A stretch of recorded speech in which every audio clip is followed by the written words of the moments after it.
सत्संग के ये वचन हुजूर महाराज बाबा सावन सिंह जी द्वारा फरमाए गए सत्संग का हिंदी अनुवाद हैं।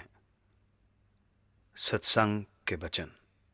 राग मारू महला तीसरा। सतगुर सेवन से वड भागी,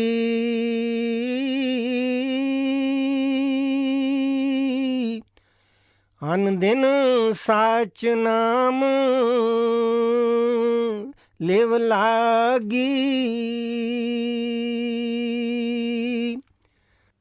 तीसरी पातशाही श्री गुरु अमरदास जी महाराज की वाणी है। आप बतौर सवाल फरमाते हैं कि दुनिया में ऊंचे भाग्य वाले कौन हैं? क्या शाह, बादशाह, राजा महाराजा? फिर खुद ही जवाब देते हैं कि नहीं, बल्कि ऊंचे भाग्य वाले वे हैं जिन्हें मनुष्य जन्म पाकर कोई पूरा गुरु, कामिल मुर्शिद मिल गया। सारी दुनिया की ओर नजर डालो, इस दुनिया की कोई भी चीज साथ नहीं जाती। न माँ, न बाप, न स्त्री, न बाल बच्चे, न बहन, न भाई, न कौम, न मजहब, न धन, न और कोई सामान। साथ जाने वाले दो हैं, एक सतगुरु, दूसरा शब्द, और इन दोनों के साथ प्यार नहीं। इसलिए सारी दुनिया खोटे भाग्य वाली है। मगर जो सतगुरु के पास जाते हैं, सेवा भाव रखते हैं, उसके हुक्म का पालन करते हैं, वो उनकी लिव सच्चे नाम के साथ जोड़ देता है। सच्चा नाम बिना किसी कौम और मजहब के लिहाज के हर एक के अंदर हो रहा है। सो जब तक कोई अंदर जाने वाला रूहानी मंजिलों का वाकिफकार महात्मा नहीं मिलता, हम अंदर नहीं जा सकते। सतगुरु का उपदेश क्या है कि तू और कुछ न कर, सिर्फ अपनी सूरत को उस शब्द के साथ जोड़ दे। इस तरह सतगुरु अपने शिष्य को सच्चे नाम के साथ जोड़ता है। अब सवाल पैदा हुआ कि दुनिया में अनेक मजहब हैं और हर एक मजहब अपने अपने लफ्ज़ों को सच्चा नाम समझे बैठा है। हिंदू ओम ओम को सच्चा नाम कहते हैं, सिख वाहेगुरु वाहेगुरु को सच्चा नाम कहते हैं, मुसलमान अल्लाह अल्लाह को सच्चा नाम कहते हैं, ईसाई गॉड गॉड को सच्चा नाम कहते हैं। इसी तरह और मजहबों का हाल समझ लो। बेशुमार सच्चे नाम हो गए, शोर मच गया। अब कौन सा नाम है जो एक है और सबके लिए साझा है, जिसको सच्चा नाम कहें? इसका फैसला गुरु साहब आप ही अगली कड़ी में करते हैं। सुनो। सदा सुखदाता रव्या घाट अंतर, शब्द सच्चा ओ महा है। कहते हैं चाहे कोई हिंदू है या मुसलमान, सिख है या ईसाई, यहूदी है या किसी और मजहब का, मोमिन है या काफिर, सच्चा नाम हर एक आदमी के अंदर है। जब इसकी रूह उस सच्चे नाम के साथ जुड़ जाए, उसकी लज्जत ले ले, तो इसका जन्म मरण ख़त्म हो जाता है और सदा के लिए सुख हो जाता है। वो नाम ना अरबी है, ना फ़ारसी, ना तुर्की, ना अंग्रेज़ी और ना ही किसी और भाषा में। जब भाषा कोई नहीं तो कोई किताब भी नहीं, न वेद, न शास्त्र, न ग्रंथ, न पोथी, न इंजील, न कुरान और ना ही कोई और ग्रंथ। मगर लोग मन के कहे लगकर लफ्ज़ों को नाम समझे बैठे हैं। नतीजा क्या होता है? जब नाम को जपने से कोई फ़ायदा नहीं होता तो नास्तिक हो जाते हैं, खासकर पढ़े लिखे लोग। मेरा आंखों देखा वृत्तांत है। जब मैं मड़ी पहाड़ पर सब डिविजनल ऑफिसर के रूप में काम करता था, बाबू गज्जा सिंह जी मेरे साथ रहते थे। एक देव समाज का लीडर आया। क्योंकि वे परमात्मा को नहीं मानते, इसलिए उसको वहाँ न हिंदू अपने पास रहने देते थे, न मुसलमान रहने देते थे। बड़ा दुखी हुआ। बाबू गज्जा सिंह जी को पता लगा। वे मेरे पास आए और कहा कि एक देव समाजी आया है, उसको लोग रहने नहीं देते। मैंने कहा कि उसको बुला लाओ। वहाँ एक असिस्टेंट मेडिकल अफसर था जो मेस्मरिज्म यानी वशीकरण विद्या के जरिए इलाज करता था। वो देव समाजी उसके पास इलाज करवाने के लिए आया था। सो जब वो मेरे पास आया, मैंने कहा, तुझे क्या चाहिए? कहता है, जी एक कुर्सी, मेज और बरामदा। मैंने कहा, कुछ और भी चाहिए? कहता है, जी नहीं। उसको वे चीजें दे दी गईं। बातचीत से पता लगा कि वो काठियावाड़ का बड़ा भारी पंडित है। परमार्थी ख्याल था, तलाश में निकला, लेकिन परमात्मा नहीं मिला। कहीं देव समाजियों के यहां आ गया। उन्होंने साबित कर दिया कि परमात्मा है ही नहीं। हमारे देव भगवान गुरु को, जो खोजियों में अपनी मिसाल आप हैं, ना मिला, ना और किसी को मिलेगा। मैं तो दौरे पर जाता रहता था। मेरे पीछे बाबू गज्जा सिंह जी सत्संग करते थे और वह सत्संग में आया करता था। कितने समय सत्संग सुनता रहा। आखिर एक दिन कहता है कि मुझे नाम दे दो। मैंने अभी इस बात का कोई जवाब नहीं दिया, बल्कि कई दिन इसी तरह खामोशी से गुजार दिए। एक दिन कहता है, जी आप मजदूरों को क्या दिहाड़ी देते हो? मैंने कहा, 4 आने। कहता है, मैं 3 आने ले लूंगा, मुझे मजदूरों में शामिल कर लो। उसी समय वो बीमार हो गया। मैं उसे मजदूरों में शामिल तो क्या करता, कह दिया कि जब ठीक हो जाओगे तब नाम दे देंगे। आखिर वो बिना नाम लिए ही चला गया। कुछ समय बाद मुझे सोलन से उसकी चिट्ठी आई। लिखता है, मुझे उम्मीद नहीं कि मेरी चिट्ठी पहुंचे। खैर, मैं अब परमात्मा को मानता हूं। पता नहीं कि मेरी संभाल करेगा या नहीं। मैंने लिखा, वो सबके अंदर है, तेरे अंदर भी है और तेरी संभाल भी करेगा। वो सच्चा नाम है। सच्चा नाम लफ्ज नहीं, ना ही वहां किसी मजहब या जबान का लिहाज है। हिंदू होकर अंदर जाओ, मुसलमान होकर जाओ, किसी और मजहब के होकर जाओ, परमेश्वर ने जो नाम अंदर रखा हुआ है, सबके लिए एक ही है। उसी की महिमा वेद शास्त्र, ग्रंथ पोथियां और अन्य मजहबी किताबें करती हैं। उसी की महिमा संत महात्मा करते हैं। उसको नाम कह लो, कलमा कह लो, बांगे आसमानी या कलाम इलाही कह लो, मतलब कि उसका कोई भी नाम रख लो। वेद उसको नाद कहते हैं, ऋषि मुनि आकाशवाणी कहते हैं और हम शब्द कहते हैं। वो शांति और सुख देने वाला है, जर्रे जर्रे में मौजूद है। कोई शब्द भेदी गुरु मिल जाए, हम कमाई करके अंदर चढ़ जाएं, बस इतना ही काम है। नदर करे तां गुरु मिलाए,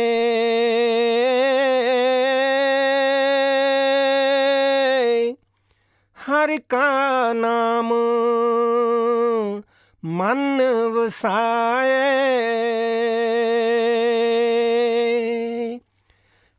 जब वो मालिक किसी जीव पर रहम करना या उसको बख्शना चाहता है तो गुरु से मिलाप करवाता है। नहीं तो कौमों की कौमें, मजहबों के मजहब लफ्ज़ों को जप जप कर मर गए, खाली आए और खाली चले गए। नाम लफ्ज़ नहीं, वो लिखने, पढ़ने, बोलने में नहीं आता। जब नाम की कमाई करोगे, पर्दा खुल जाएगा और सच्चा नाम अंदर प्रकट हो जाएगा। हर मन वसिया सदा सुखदाता,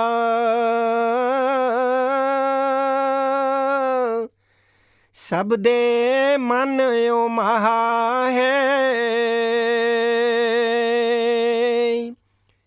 कहते हैं, जब मालिक यानी नाम या इसमें आज़म अंदर बस जाए तो शांति आ जाती है। इसी तरह इसके अंदर अमृत बरसता है। जब ये उसको पीता है, काम क्रोध आदि वश में आ जाते हैं, मन इंद्रियां काबू में आ जाती हैं। वो गाने बजाने वाला शब्द नहीं, ना ही वो लिखने, पढ़ने, बोलने में आता है। इसी भेद को एक मुसलमान फ़कीर इस तरह प्रकट करते हैं, इस्म रा ख्वानी मुसम्मा रा बिजू, बेमुसम्मा इस्म कै बाशद निकू। ये सारी उम्र इस्म यानी वर्णात्मक नाम को जप जप कर मर गया, खाली आया और खाली ही चला गया। जब तक मुसम्मा यानी नामी या धुनात्मक नाम न मिले, नाम का कोई फायदा नहीं। कृपा करे तां मेल मिलाए।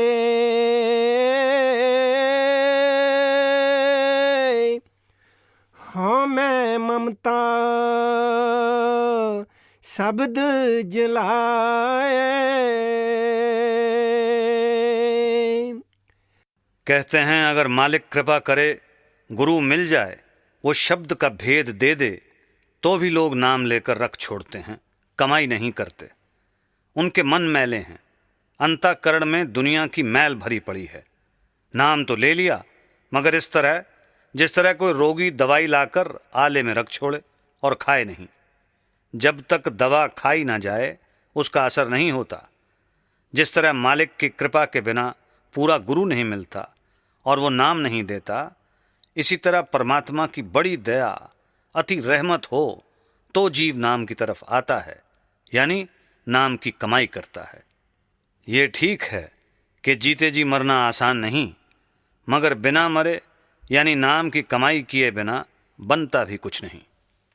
अगर ये कमाई करे तो काम, क्रोध, हौमे, ममता, आशा, तृष्णा, मतलब कि इसके अंदर जो जो बुराइयां हैं सब जल जाएं। अब नाम है या रूह है या परमात्मा। जब नाम की लज्जत आ गई तब न लोभ है, न लालच है, न मोह, न अहंकार, न चोरी है, न ठगी।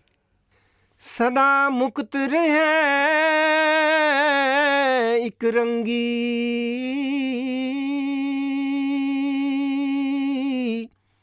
नाही किसै नाल कहा है। कहते हैं अगर नाम की लज्जत आ जाए तो ये जीते जी ही मुक्त हो जाता है। फिर ये नाम की मस्ती में मस्त रहता है, ना किसी के साथ कोई झगड़ा, ना किसी के साथ फसाद। लेकिन वो इन मस्तानों की तरह मूर्ख नहीं होता, बल्कि ज्यों-ज्यों कमाई करता है त्यों-त्यों बुद्धिमान यानी सेंसिबल होता जाता है। फिर एक सत्संगी ने पूछा, हुजूर कामकाज उसी तरह चलेंगे या? महाराज जी ने फरमाया, हाँ, बल्कि पहले से भी अच्छी तरह। जो घर बार छोड़कर फिरते हैं वे घर का काम संभालने से तो रहे, बाहर भी जहां तहां खाते फिरते हैं। किसी का चोरी का, किसी का डाके का, किसी का कैसा, किसी का कैसा। क्या वो खाकर भजन बनेगा? कभी नहीं। सो बहादुर वो है जो दीन और दुनिया दोनों को जीत गया, यानी जिसने मेहनत मजदूरी करते हुए नाम की कमाई कर ली। वरना जो कुछ भी कोई देता है वो कोई ना कोई ख्याल रख कर ही देता है। यहां तक कि औरतें लड़कियों के सिर पर से वार कर देती हैं। फिर एक सत्संगी ने पूछा, हुजूर जो हम हमेशा लंगर से खाते हैं क्या हमें भी देना पड़ेगा? महाराज जी ने फरमाया, कर्जा उतरता है सेवा से, नाम की कमाई से। सुबह शाम दोनों वक्त भजन करो, नहीं तो ऊंट बनोगे या सांड या कोई और बोझा ढोने वाला जानवर। इसमें कोई लिहाज नहीं, सोच लो। जब अंदर पर्दा खुल गया, रूह रूहानी मंडलों पर चली गई, मुक्ति हो गई। ज्यों-ज्यों ये ऊपर जाता है त्यों-त्यों अक्लमंद होता जाता है, ना कि इन मस्तानों की तरह बेअकल। जिस तरह मजनू लैला का आशिक था। लैला बादशाह की लड़की थी। लड़की ने बादशाह के जरिए शहर में हुक्म दे रखा था कि मजनू जिस दुकानदार से दूध, मिठाई, कपड़ा, मतलब कि जो चीज़ मांगे दे दी जाए, कीमत शाही खजाने से अदा की जाएगी।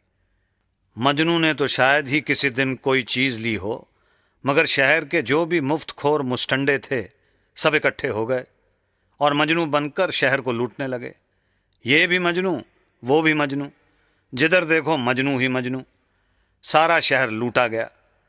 लोगों ने बादशाह के पास जाकर शिकायत की कि मजनू एक है या अनेक, यहाँ तो सैकड़ों ही मजनू बनकर शहर को लूट रहे हैं। बादशाह ने कहा, बहुत अच्छा, लैला से पूछकर इसका इलाज करूँगा। जब लैला से पूछा गया कि मजनू एक हैं या बहुत सारे, उन्होंने तो सारा शहर ही लूट लिया है। लैला समझ गई। बजाय इसके कि कोई जवाब देती, बोली कि इसका इलाज मैं करूँगी। ढिंडोरा पिटवा दिया कि कल लैला छुरी लेकर बाजार में निकलेगी और मजनू का मांस लेगी। सब भाग गए। एक जो असली मजनू था वो रह गया। अब कहते हैं कि ज्यों-ज्यों मनुष्य कमाई करेगा इसे समझ आएगी, प्रेम और प्यार आएगा, सबको प्यार से देखेगा और कहेगा जो मेरे अंदर है वही सबके अंदर है, तब उसको सब में एक ही दिखाई देता है। इसका नाम एकरंगी यानी मुक्ति है। बिन सतगुर सेवे कोर अंधारा, बिन शब्द कोई न पावे पारा। अब श्री गुरु अमरदास जी कहते हैं कि जब तक रूहानी मंडलों पर जाने वाला कामिल मुर्शद न मिले, आदमी अंधा आया और अंधा चला गया। 9 दरवाज़ों में घोर अंधेरा है। जब तक ये 9 दरवाज़ों में बैठा है इसको कुछ नहीं मिलता। मगर जब कामिल मुर्शद या पूरे गुरु के पास गया, उसने कहा कि तेरे अंदर शब्द है, जब तू शब्द की कमाई करेगा मुक्त हो जाएगा। अगर ये उससे शब्द का भेद लेकर कमाई न करे तो मुक्ति वुक्ति कोई नहीं। बड़े बड़े गुणी ज्ञानी बिना शब्द के अहंकार में फिरते रहते हैं। जब मैं सिकंदरपुर में था, वहाँ के मुसलमान रात को मेरे पास आकर बैठ जाते थे। एक दिन मैंने कहा कि तुम्हारे में कोई मुसलमान भी है? कहने लगे आपको हम क्या दिखाई देते हैं? मैंने कहा मुझे आप आदमी दिखाई देते हो, बंदे दिखाई देते हो, अलबत्ता आप मुसलमान किसको कहते हो? कहने लगे जिसके पास कलमा हो। मैंने कहा ठीक, मगर कौन सा कलमा हो? कहते हैं कलमे 2 हैं। मैंने कहा नहीं। कहते हैं फिर? मैंने कहा आप कलमा किसको कहते हो? कहते हैं ला इलाहा इल्ला अल्लाह। मैंने कहा कुरान शरीफ में तो कलमे की तारीफ में कथन है कि कलमे वाले के नज़दीक शैतान नहीं आता, लेकिन आपके कई भाई रोज़ अदालतों में जाकर झूठी गवाही देते हैं। कहने लगे फिर आप बताओ। मैंने कहा वो कलमा लफ्ज़ नहीं बल्कि ताकत है जो ज़र्रे ज़र्रे में मौजूद है और उसका भेद कामिल मुर्शिद से मिलता है। अगर कोई सारा दिन जलेबी जलेबी या मिश्री मिश्री कहता रहे तो ना उसका मुंह मीठा होता है और ना ही पेट भरता है। अगर सारी उम्र वाहेगुरु कहते रहें, क्या वाहेगुरु मिलेगा? कोई नहीं। नाम और चीज़ है और नामी कुछ और चीज़। यही तो भेद है। यही सभी संत, मुसलमान, फ़कीर, यही गुरु नानक देव जी कहते हैं। शिष्य पढ़ते तो हैं, लेकिन क्योंकि समझना मुश्किल है इसलिए नहीं मानते। जब तक कामिल मुर्शद या पूरा गुरु नहीं मिलता तब तक अंदर जाने का रास्ता भी नहीं मिलता। कामिल मुर्शद कहता है कि तेरे अंदर नाम है। अगर नाम न मिला तो अंधे आए और अंधे चले गए। बिना मुर्शद नाम नहीं मिलता और बिना नाम मुक्ति नहीं होती। देशों के देश, कौमों की कौमें नाम से खाली पड़े हैं। वे लफ्ज़ों को नाम कहते हैं, उनको लफ्ज़ी नाम के जपने का अहंकार है। लफ्ज़ नाम नहीं। जब तक अंदर नाम की लज्जत नहीं आती, नाम जपने का कोई फ़ायदा नहीं। जो शब्द राते महा बैरागी,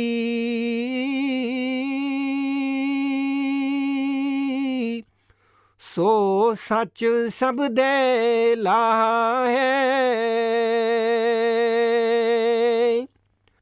कहते हैं जिनका अंदर पर्दा खुल गया, जो शब्द के रंग में रंगे गए, वे प्रेमी हैं।